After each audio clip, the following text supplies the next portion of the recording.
Dr. Shuyan Shao is from Wuhan, China, where COVID-19 was first identified. His job as a University of Chicago pathologist routinely involves travel to China.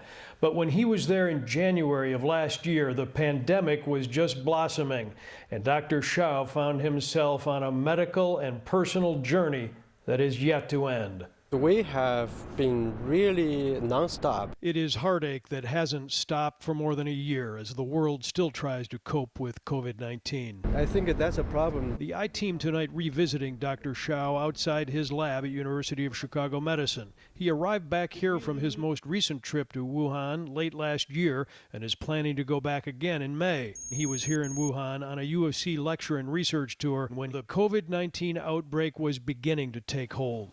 What started as an academic assignment for him became a public health crisis for all that continues to this day. We will never forget about the damage, the catastrophe this pandemic has been done to the world, and all the tens of thousands of lives have lost during this pandemic. There were a lot we didn't know, both in the sense of regarding this particular virus and for epidemiology in general. This has changed our knowledge and our perception about outbreaks, about respiratory viruses. Tonight, as World Health Organization analysts close in on COVID's exact point of origin in Wuhan, Dr. Shao says wherever the pinpoint, it shouldn't end up as a blame game. I don't think there's any violence in this.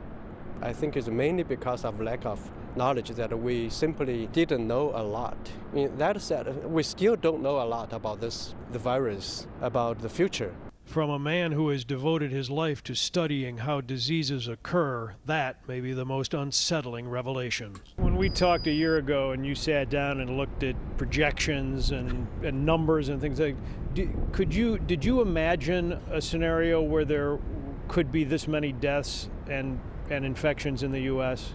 Did you see that as a possibility? No, not at the time, but I don't think anyone could have predicted the number of deaths. Shao admits that a year ago, he and other experts were doing the best they could with what they had.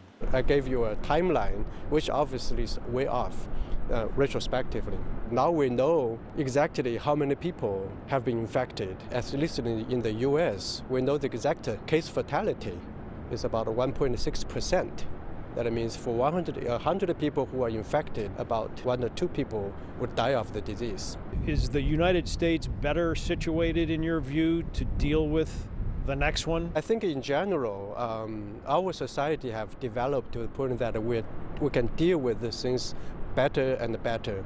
A year into this pandemic, Dr. Shao says we should remember that it's not the first. There was the Spanish flu pandemic a century ago, but he also points to serious virus outbreaks in 1993, 99, 2002, 2012, that many people don't even remember, but that scientists used to better respond to this one.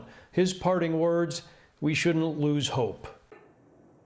Hey, if you like that video, be sure to subscribe to our ABC7 Chicago YouTube channel.